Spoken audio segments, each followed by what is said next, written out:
కూడా నమస్కారం. రాజా సిద్ధార్థ గారి ద్వారా ఈ అసోసియేషన్తో నాకు అనుబంధం ఏర్పడింది. ఒకప్పుడు ప్రతినిధులతో అంతా రావడం జరిగింది. సరే అప్పటి నుంచి ఇప్పటి వరకు మనం చేసింది జరిగింది చెప్పారు. ఆ తర్వాత గత 5 సంవత్సరాలు ప్రభుత్వం మీ ఆరోగ్య వ్యవస్థ మీద కానీ ఆరోగ్య వ్యవస్థ కూడా పట్టించుకోవడం జరగలేదు. ఇంతకుముందు 5 సంవత్సరాలు ఏదైనా శ్రమ పెట్టుకోవాలంటే అవకాశం ఉండేదా లేదా? మీరు ధనపత్రం అయ్యేదని మీ అధ్యక్షులను అర్థం చేసేవాళ్ళు. ఆ తర్వాత మీరు ఊళ్ళో బయలుదేరితే మిమ్మల్ని అర్థం చేసేవాళ్ళు. ఏమిటి అన్యాయం, ఏమిటి అరాచకం మీరంతా తిరుగుబాటు చేసి ఈ రోజు కూడని ప్రభుత్వాన్ని రాష్ట్రంలో స్థాపించారు. దాంట్లో మీరందరి ఉంది. నా ముందు మాట్లాడుతూ పెద్దలు చెప్పారు, ఒక్కొక్కడు 100, 200, 300 రోడ్లు ప్రభావితం చేయగలరు. ఇది సత్యం. ఎందుకంటే గ్రామాల్లో మారుమూల ఉన్నటువంటి పేద ప్రజానికానికి అందుబాటులో ఉండేవాళ్ళు లేదు. అందువల్ల మీరు నిరంతరం వాళ్ళకి చేస్తున్న సేవలను దృష్టిలో పెట్టుకుని మీరు కలగడం జరుగుతుంటే తప్పకుండా చేయగలరు. అనుకూలం కంటే వ్యతిరేకం ఎక్కువ చేయగలరు కావాలంటే. అందువల్ల ప్రభుత్వాన్ని మార్చి ప్రభుత్వాన్ని తెచ్చారు కనుక మీకు పూర్తి హక్కు ఉంది. ఈ ప్రభుత్వం దగ్గర మీకు కావాల్సినటువంటి సాధించుకోవడం. స్థానికంగా ఇప్పుడే మా శివుడు ఎమ్మెల్యే మాట్లాడుతూ మా అందరికీ మీరు సహకరించాలని చెప్పారు. అట్లనే ప్రతి నియోజకవర్గంలో మీరు ఎమ్మెల్యేలందరికీ సహకరించారు. ఎమ్మెల్యేలు అందరికీ చెప్పడానికి ఒక సహకారం పొందాలి.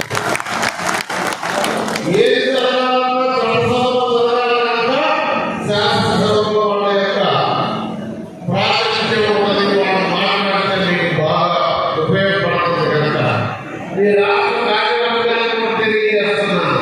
తప్పకుండా ఎమ్మెల్యేలని ఎంపీలను కూడా మీరు ప్రతినిధి వర్గాల లోకల్గా జిల్లాలో నియోజకవర్గంలో వెళ్ళి మాట్లాడే కార్యక్రమాలు చేస్తూ మీరు ఏ కార్యక్రమం అయినా ఎన్నికలు గెలవాలంటే ప్రజానికం గెలవాలి, ఎన్నికలు గెలవాలి.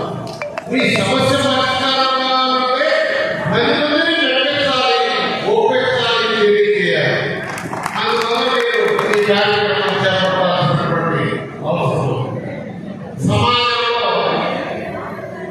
ప్రజారోగ్యం అభివృద్ధి కాలంలో మీ పాత్ర వెలకడం లేదు. అయితే ఎక్కడ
అవసరమైన పుస్తకం తప్పకుండా మీరందరూ ఆ పుస్తకం తెప్పించుకొని చదవలసిందిగా కోరుతున్నాను. ఆ ప్రయత్నం చేసిన బ్రహ్మానందరెడ్డి గారిని మనస్ఫూర్తిగా అభినందిస్తున్నాను. బ్రహ్మానందరెడ్డి గారి కాదు, ఎల్లెలు రావు గారు మాట్లాడారు. రావు గారు డాక్టరే కాదు, MBBS లాయర్ అంటారు. ఆయన లాయర్ని చేసి మీకు సలహాదారుగా రావడం నిజంగా ఆయనకు మీ వ్యవస్థ పట్ల ఎంత అంకితమైన భావం ఉందో తెలియదు. MBBS చదివిన డాక్టర్లు ఇప్పుడు వేదిక మీద కొడుకున్నారు. మా రాయపాటి శ్రీనివాస్ గారు, బ్రహ్మానందరెడ్డి గారు, ఎల్లెలు రావు గారు, అలాగే గోవిందరెడ్డి గారు ఉన్న నలుగురు డాక్టర్లు. చూడండి, వాళ్ళకి లేని అభ్యంతరం ఎవరు ఉండాలో చెప్పండి. వాళ్ళకే అంతేకాదు, మీ ప్రసాద్ గారు మాట్లాడుతూ చెప్పారు, మీ అందరూ కలిసి 400 మంది MBBS చదివిస్తున్నారు. మీ పిల్లలకి మీ అందరి పిల్లలు చదువుతూనే ఉన్నారు, చాలా మంది పిల్లలు.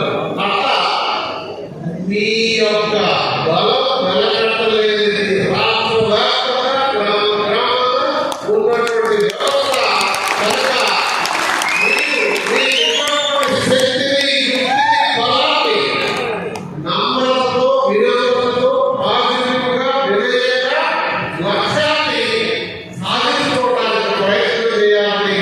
దానికి మీరందరూ కంకణం కట్టుకోండి.